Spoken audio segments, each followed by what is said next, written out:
गुजरांवाला से अहमद खोखर की रिपोर्ट।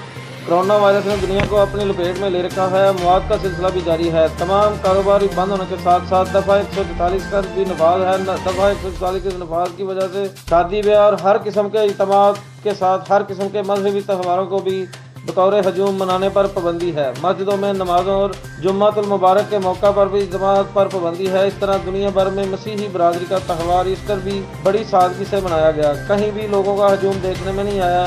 मसीही बरादरी का त्यौहार ईस्टर हो या 25 दिसंबर बड़े जोशो जज्बे से मनाया जाता था। कोरोना वायरस के बायस इस बार मसीही बरादरी ने भी मुल्क पाकिस्तान में मस्जिदों की तरह गिरजाघरों को मुकम्मल तौर पर बंद किया हुआ है और ईस्टर के त्यौहार को बड़ी सादगी से अपने अपने घरों में मनाया जा रहा है। कोरोना से बचाव के लिए दुआओं का सिलसिला भी जारी है।